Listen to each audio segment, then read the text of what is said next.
Right, I've listened to the album. I really liked it. I just want to ask you, what was the story behind the album? It's a very complicated and loaded question. Oh, the intro. I have some words about the intro. It sets the tone of everything. It kind of outlines all the main sounds in the album. It kind of outlines them a bit.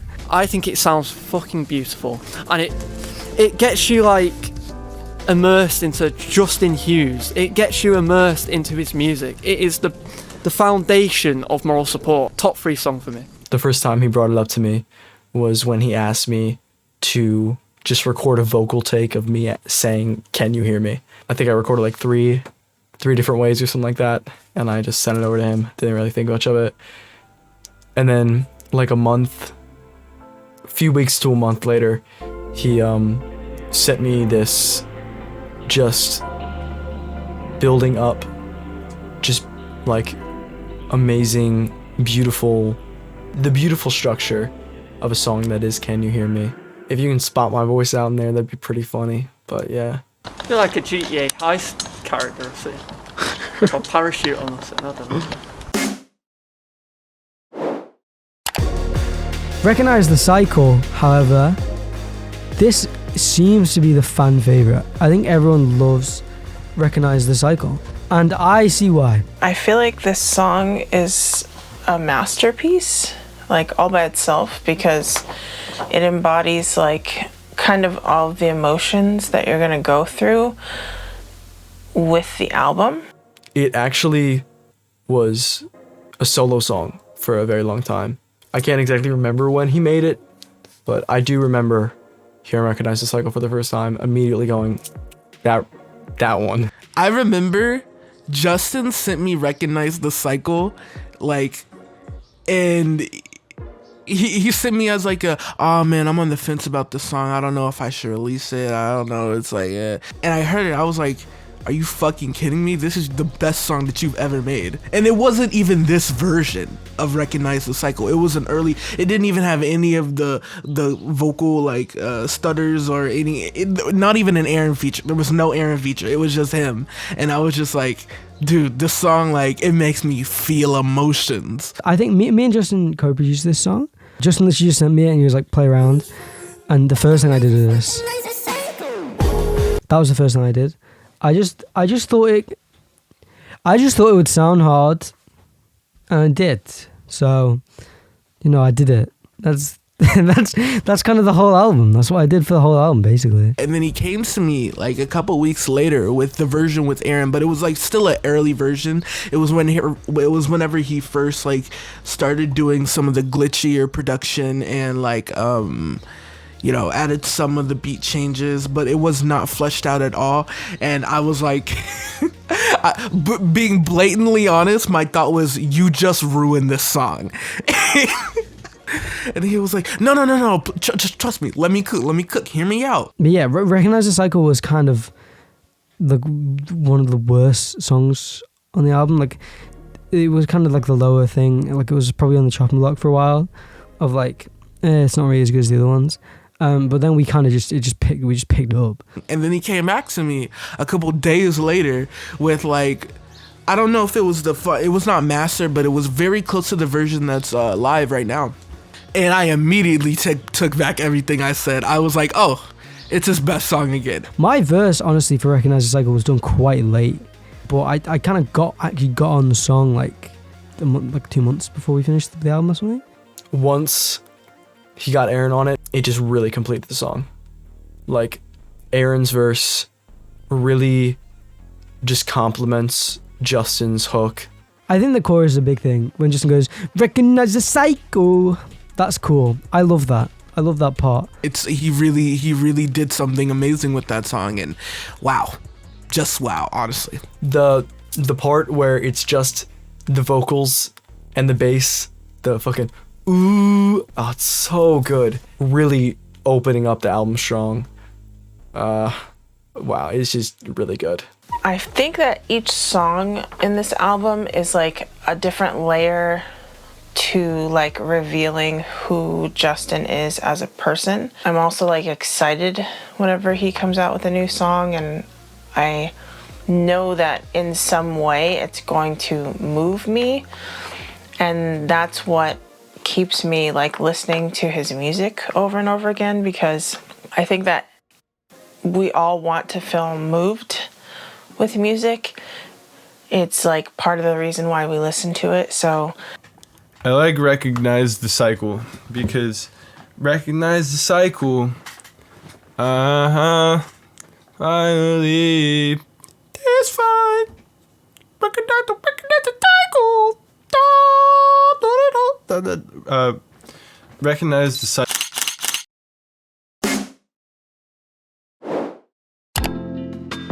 Out of Sight, that was one of the songs that like whenever I heard it, it was basically done. This was one of the songs on the album that Justin completely produced by himself.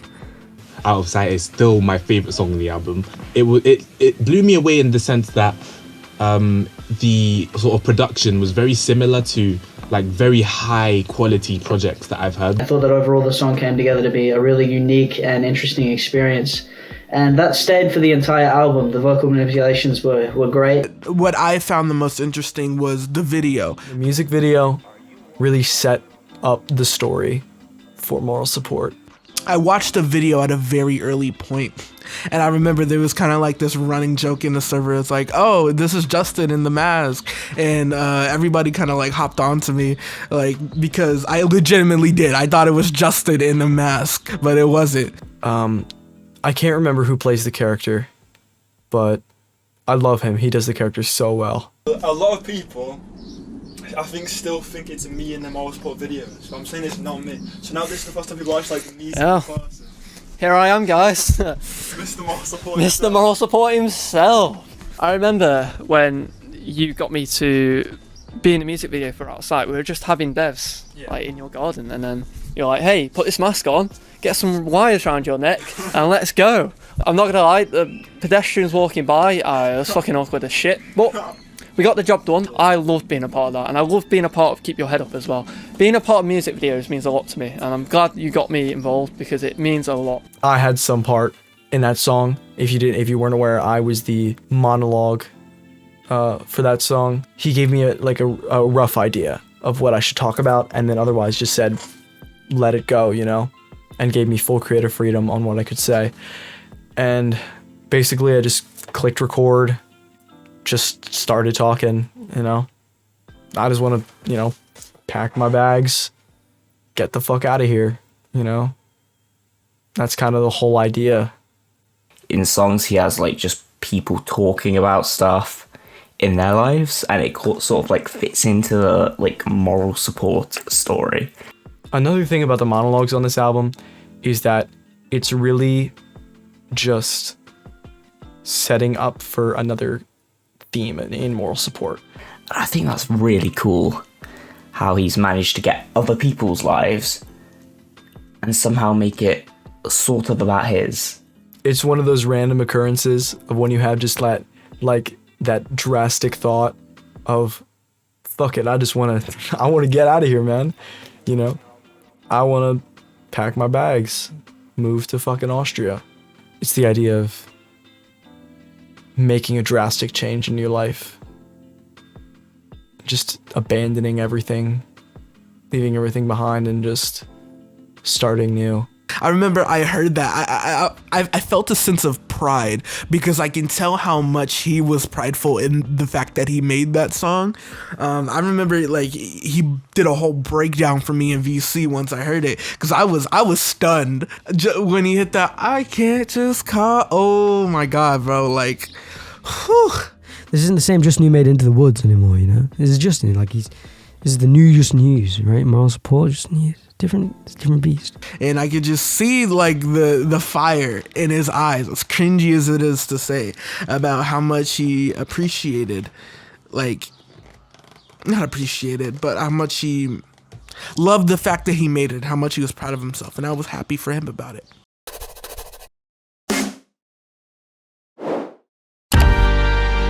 Do you have a favorite song? Belgium. It's sick. It's sick, bro. Okay, Belgium. Aaron Matthews' fucking child. Okay, Belgium, we had the idea for Belgium, so it's like from the start. And Belgium is like my baby as well, because I produced it myself.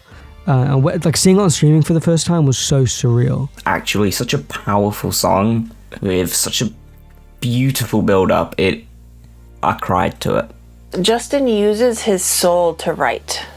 The way that I imagine Belgium is like him being, because I feel like the theme is like the boat, like the way that you set sail to like a new life or like a new future or like a new way of being, because you're trying to leave behind like the sadness. That's how I imagine this story. But I did message you like it would be sick if you actually filmed the music video for Belgium in Belgium.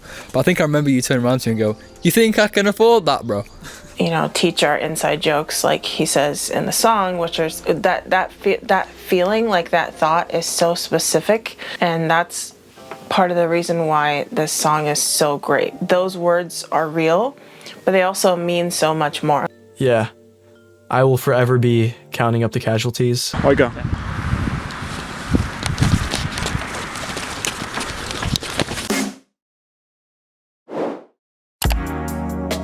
Running From You. This was so early. Like that was like almost a year ago. Like time recording this, 21st of April. That was like almost a year ago. It was very close to getting cut, actually. The song just didn't feel fresh anymore. And that's when kind of the ending and the strings were added. That just gave, my verse a little build up. Just, not keeping it the same throughout the entire song. This Dane verse, man. This Dane verse, bro. As far as writing my verse, it's just the idea of, feeling like you have to run away from something or somebody to, save yourself. There's like a constant like you that's referred to throughout the whole album. That's like the songs that are directed at like I'm running from you, like that whole thing. It's also a song about, feeling like you are able to defend yourself, but in reality, you're not as good as defending as you think you are. At least that's my verse. The outro starts at 2:20 and then it ends at 4 minutes. So there's like 1 minute 40 seconds of just outro. That beautiful ending that Aaron did, so amazing. And on its own, it seems like, oh, that's a bit excessive. Like, why is the outro so long? And it's because it's a vibe. It's sick. The reason the outro is so long is because the aim for when I was making this outro, I wanted people to sit and listen to the song and kind of just embrace the music and the atmosphere. Like, you get relaxed, they sit you down, Justin goes and gets you a cup of coffee, right? We treat you nice, pamper you, rub your feet, massage, everything. And then as soon as you're comfy, boom!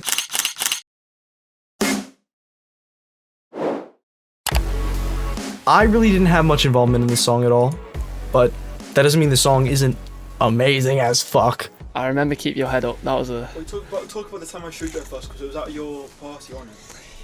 It was actually at my house. I invited a couple of friends around. Yeah, he introduced me to Keep Your Head Up, and it was a banger. I fucking loved it then. And with the music video that I was in, bro, you even said yourself, it was a dark horse. It was, one of those songs that people didn't notice it as much. But as the album got released, it just shined. It was fucking banging. I loved it so much. I love that. One of my favourite songs, and I'm so glad I got to be in a music video for it. There's not really any other songs on this album that are as high energy as that. Like there's Out of Sight, which is the other single, but As most of you might have known, I've cameoed in some of Moral Support's music videos. I am the guy with the blurry face. On the day that we did Keep Your Head Up, I think it was. Yeah. It was winter. It was cold. It was cold. It was it just snowed, and it was like the World Cup or whatever. And I was supposed to go see the World Cup, but I was like, you know what? I'm just gonna help Justin out for a bit. And I had a hole in my shoe. And a hole in your shoe. In the top of my shoe. In the no, yeah. And let's just say the snow got to my feet. My feet felt like I was getting frostbite and they were going to fall off. But the game's the game. I was helping Justin out, so we move.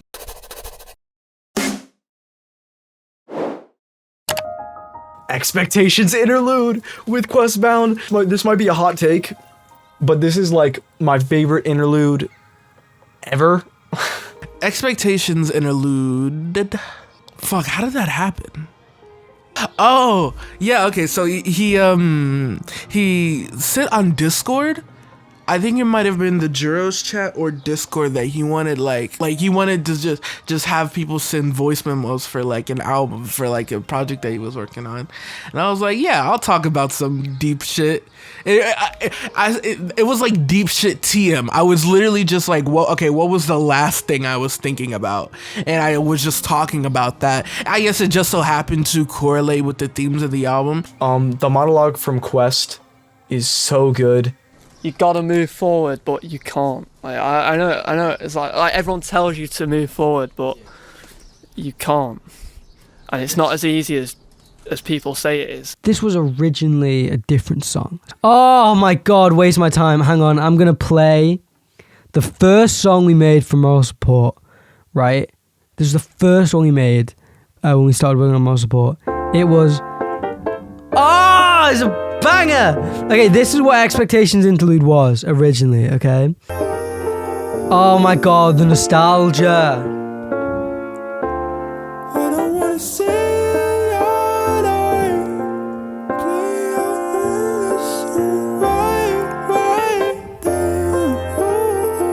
Oh, I love this. This is the hardest shit ever, man. Yeah, this is Expectation Interlude, right? Listen, you hear that there? Things that you want and the things that will actually happen are different. Isn't that crazy? And you can hear a lot of this, like the things that kind of evolved into parts of Moral Support, like the ooh, ooh, ooh, kind of is like the recognize the cycle thing. You know what I mean? It's kind of, it all just adds up. But that has a soft spot in my heart. And then he was like, hey, can you like make this like an interlude like with some production? And I was like, sure. So I went in and I added some Steven Universe ass piano. And that was like the thought I was thinking of. I was like, I want to have some Rebecca Sugar ass chords. Expectations Interlude really set up well for the second half of the album. I really just love the production on it. I think it sounded pretty good, and I liked how it ended up. The first half of the album before the interlude in the middle, the first half here, is about making the decision to move forward in your life, away from like, you know, whatever has been plaguing you currently, like in your life right now. You make the decision to go, you know what, I can do better, and these things that are holding me back are holding me back, and I don't need them. So I'm going to ditch them and I'm going to move forward. And that's what the first half of the album is about. Definitely. It's all about, you know, like not needing someone or something from your old life, because you are going to prove that you can do it on your own. You can make something of your life. And then the interlude happens and you get to the second half of the album, and it's sort of like realizing that your actions have consequences. Like, you've moved forward and you're doing better, like you are happier, but there's things in your life that are never going to be the same because of what you did to move forward. Right, go now.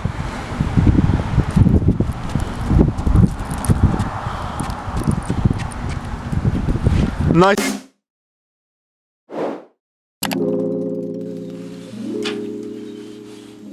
So right now I am outside on a little bench behind my house, and this right now, this table is where moral support started. This was the table here outside. I brought down my laptop early last summer and recorded Praying for Something. Praying for Something, the first single off of this album, it still holds up. This song is not one of my favourites in the album, but it hit me quite hard. Praying for Something. Because I could just relate to it. It's like one of the many songs in Moral Support that I could relate to, and it just hit hard. It really feels like the start of a new beginning, I think. It's kind of like reflecting on past mistakes and past like sadness, and now just moving on to what you think the future could be, or how you want to feel in the future, if that makes sense. Expectations Interlude goes into Praying for Something, which is funny because that was the order we made those songs in. We made Time Waster, which turned into Expectations Interlude, and then we made Praying for Something, like the next day, basically. The song, it transitions very well from Expectations Interlude, and it does set up very well for the second half of the album. But this was kind of what it was going to sound like the whole album originally. Like, I was really into I still am really into Frank Ocean. I love Frank Ocean. But I got Justin really big into Frank Ocean for a while, and that was when we started on Moral Support. So it was kind of very like R&B centric. It's one of the more simpler songs, probably because it was made first, but it really made the album what it was. Without Praying for Something, Moral Support wouldn't really be Moral Support. I think that everyone has felt like they, like specifically what he's saying about not being religious, but feel like he's like reaching out for something, like reaching out for guidance. And I think that everyone, whether they're religious or not, has felt that way at some point. Like they really want to reach out to figure out like what their path is, or what way they should go in life. And it's kind of like it's almost like a healing process, I think. And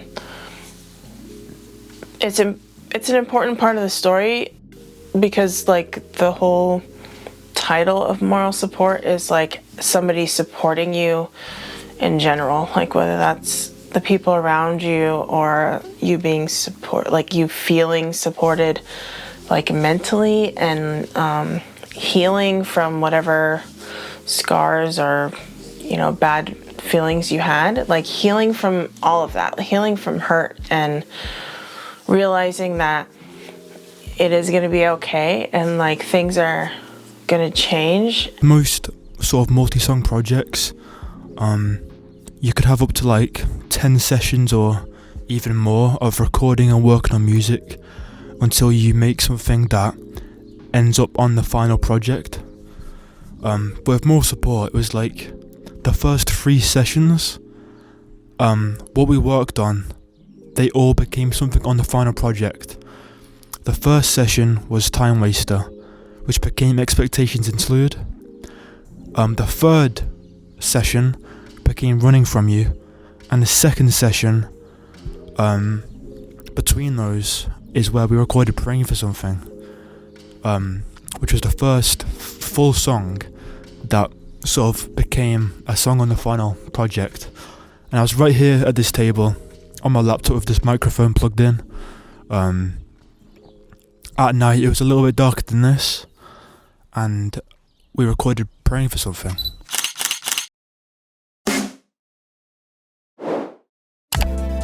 Tables turn. Dane smashed it. Let him know he smashed it. His chorus, bro, I couldn't get it out of my head. Like, it was just so good. And you on the fucking verses as well, smashed it. I absolutely love working with Justin, like, so much. The thing is, like, he can send me one thing and just say, go for it. Like, he knows my sound, he knows me to the point of where he can send me it and just say go, and then I can have my own creative liberties. And I myself know Justin, you know, I know him pretty well, so I know what he's looking for. That noise in the back is my favorite part of the song. Dong, dong. That's a timpani, which is one of the big, massive drums they have. It's like a big, massive, like kick-sized snare drum, and they have it in an orchestra, and they bang it, and it sounds like that. And I put one of them in Table's Turn, and it's so hard. Another thing about Table's Turn is that one vocal that Justin did. It was the, and I know firsthand it gon' leave a burn. It was so well done. That vocal is so amazing. Go back and listen to Table's Turn. Just listen for that one part. Just the, and I know firsthand it gon' leave a burn. It's so amazing. It just like chills down my spine when I heard it. And then this switch.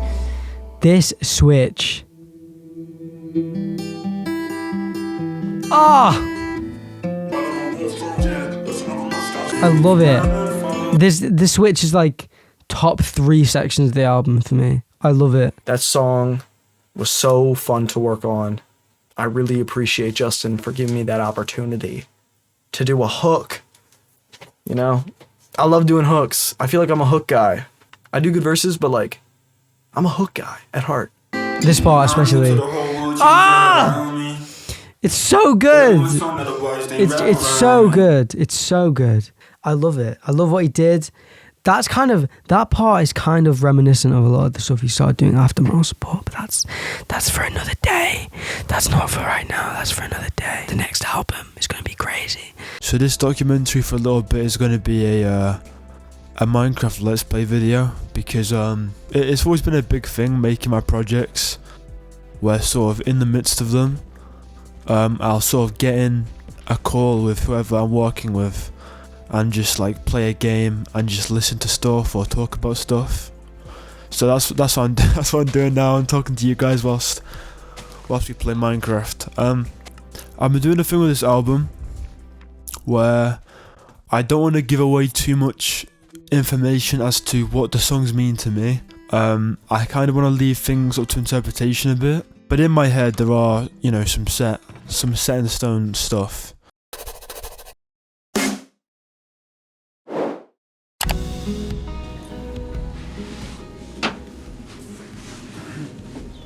All the Way Down was an interesting one, because All the Way Down, I recorded the first verse for All the Way Down early into the album, and that song, well, that just first verse was the original album intro. That used to be the album intro, just that first verse of All the Way Down. But then I scrapped it and I got rid of it. And I think it was much later into the album, where I was in a call with Quest, and I was just showing him some of the, you know, old projects and some of the stuff I'm working on, and I stumbled across the All the Way Down project again. It had a different name at that point, and I played him that verse, and it was Quest who convinced me to come back to that project.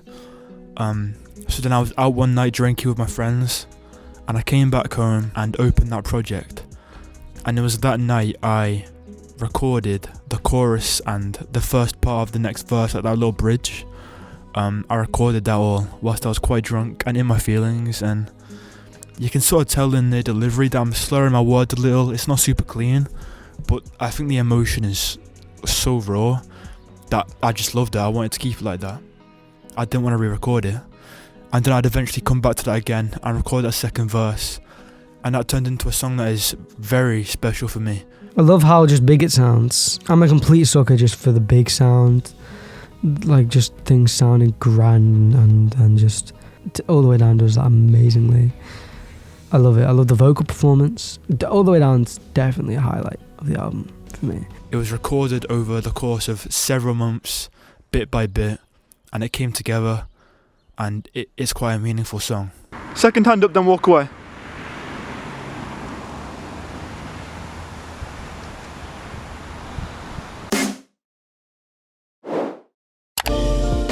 Ticking Time Bomb is amazing. I love that song with like all of me. Yeah, so me and Justin co-produced this. Yeah, the song is very fun to listen to. I personally think it could have been a pre-single to the album.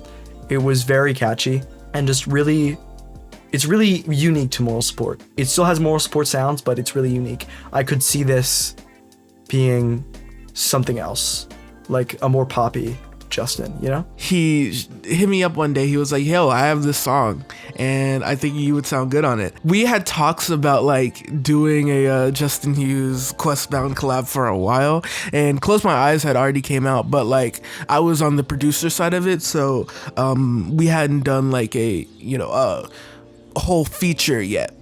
That wasn't production. So he sent it to me, and it was actually crazy. I heard, and I don't think I've told us this. I heard the first 2 seconds, just the ba ba ba ba ba ba. I didn't even finish it. I paused it and I said, "What's the BPM?" It's kind of one of the more palatable songs. It's more of like a normal hip hop, bedroom poppy, hip hoppy vibe. It still has a lot of the multiple elements though, and like these choiry parts. Quest killed it. There were versions of the verse that I sent him that he was like, yeah, I'm not really messing with this all too much, to be honest with you. And normally, like, I appreciate him doing that, like, because I think the way that he approached critique in other artists, and I think this is one of the reasons why the Moral Support project, like, I guess happened as fluently as it did, is that the way he articulates to his collaborators his vision is very understandable. You can tell it's not coming from a place of malice, it's coming from a place of like, one, he really wants you to understand his artistic vision with the project, and I think he did a great job of achieving that. Quest originally, his verse was just this part, because Justin said in the opening, he was like, "Oh, yo, send me that, but just only send it without any drums." It's so nice. Then Justin was like, "Oh, you should do another half with drums," and he just killed that part as well because he's Questbound. And what can't you do? You can do whatever he wants. So he was like bouncing off ideas from my ideas, and it made me feel like he was actually trying to understand what I came from, and it wasn't like this wasn't what I wanted, so fuck what you did.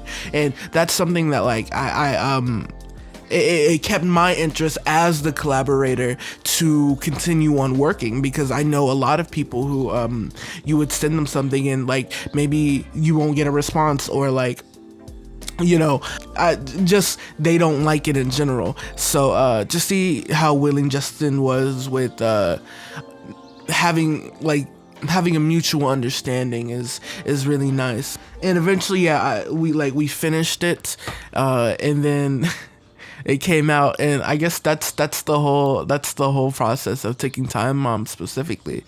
Also, that part, this part, that's me. I did that. I did Whoa Hey. Oh, I should probably go over my vocals in this album. I have voice lines on Keep Your Head Up at the end. This part. That's me. That's me shouting. That's me shouting. Keep your head up there. Praying for something. I am. So I have backing vocals, and I'm also that. You hear that thing in the back.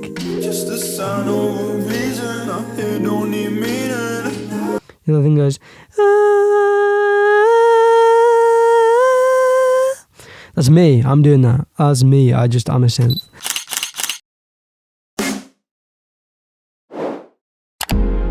Nothing Caught You. I love this song. Some of Justin's best writing on the project is on this song, I think.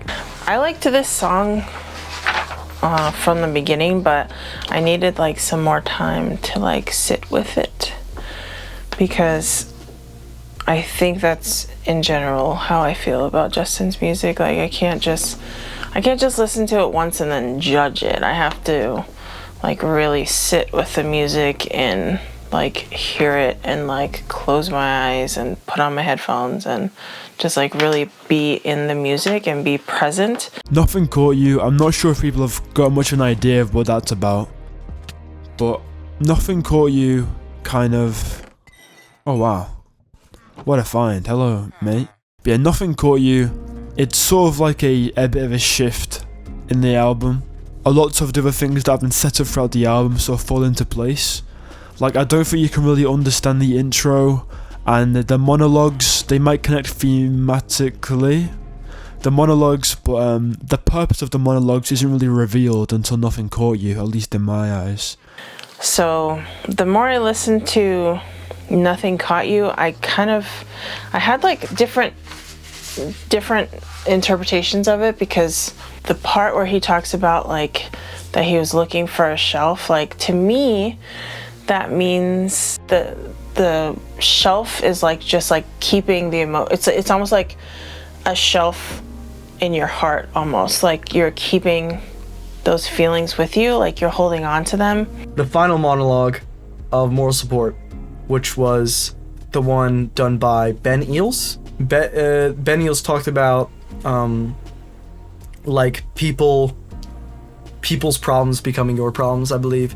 It's like, I did this all for me. I didn't even consider thinking about how this impacted them. But the album as a whole, without, trying to spoil anything or go into too much detail, is about the process of moving on and the sort of good sides and bad sides to that. Their actions have consequences, and there are other people with their own issues. Yeah. Oh, I love how it's just bass and vocals. I think that's such a nice texture. It just is exploring many aspects of the process of moving on.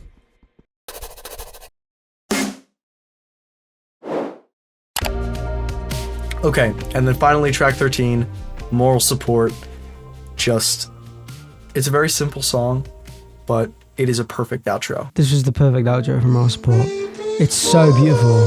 The reverb, the monoed reverb, gives such a cool sound. It sounds like he's sat on the other side of a room recording into a tape recorder with a World War II microphone, and I love it. The Moral Support outro, that came from an interlude I did. It was like the first 30 seconds of that song, and it was gonna come, I think, before Nothing Caught You. But then eventually, because of the structure of the album, it didn't make sense for there to be an interlude there, and Nothing Caught You was gonna be the last song. But I didn't want to lose it. But then one night I recorded all the verses, and then eventually a few days after that, or like a couple of weeks after that, I came back and added the chorus that plays a couple of times. And then that became Moral Support, the outro. It talks about Justin trying to make things right and just taking a more an apologetic approach, when the rest of his album seemed to have like some unapologetic tendencies. Like the first song's called Can You Hear Me? And in the last two tracks of the album, you hear that line repeated. It's showing that Recognize the Cycle is sort of like it's the second song. It's ironic because the album itself is a repeating cycle. Even though you've gone through this journey trying to move forward and you have actually made progress, you still are ending up in the same position that you were at the start. You still feel lost and guilty. So Justin sent me the Moral Support project, but I honestly thought what he had was exactly what I needed. I thought it was perfect. I didn't think it needed any more. I couldn't think of anything to do to it because I didn't think I needed any more. I wasn't sure for a while, but now I do feel like it's the perfect outro to that project. Because it genuinely, I think it's such a good outro. I think it uses so many elements of the album. It kind of wraps it all up narratively. Yeah, what a way to end it. It just ends on that single note. Okay, I'm gonna go back inside now.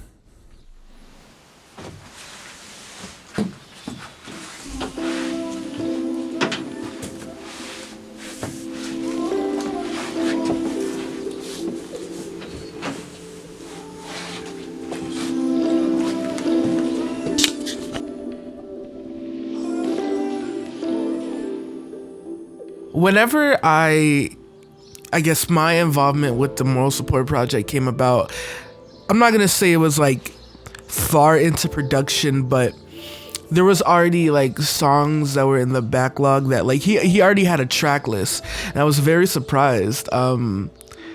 Granted, the early versions of like the track list and the cover art is completely different to what we ended up with. But I was still just seeing the fact that he kept the same energy, and that's something that like I personally struggle with, and I know a lot of people struggle with, is like keeping the same energy of a project start to finish. And the fact that he was able to do that, like just observing him, like he did it kind of effortlessly, and like that's something that I will always respect and admire Justin for, that he is a big inspiration to me, is that like, you know, I feel like watching him just like be passionate about everything that he does, and like if someone mentions like a crazy idea just like in like the Juros group chat, then he's like, all right, let's do it, and like he'll actually mean that. It inspires me, and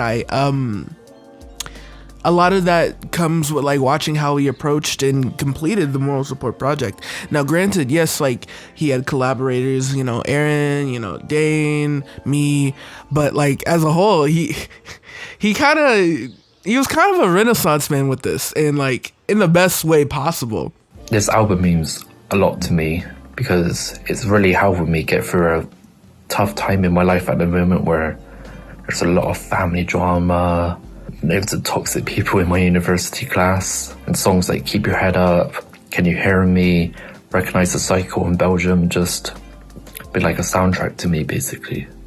Yeah, Moral Support was one of my favorite things to work on. Justin was actually one of my biggest inspirations in starting my self-production and self-mixing journey.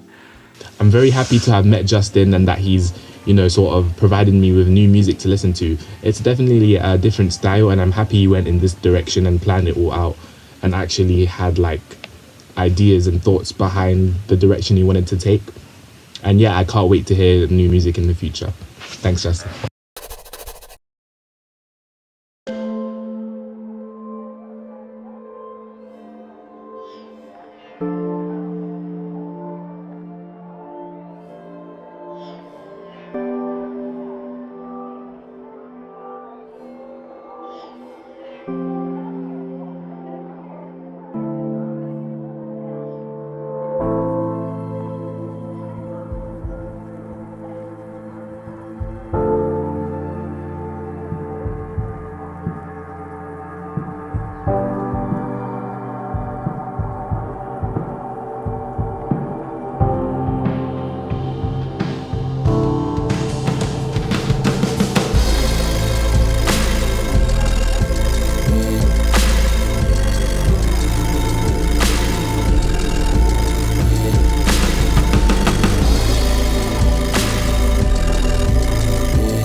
The genre that it would sit in.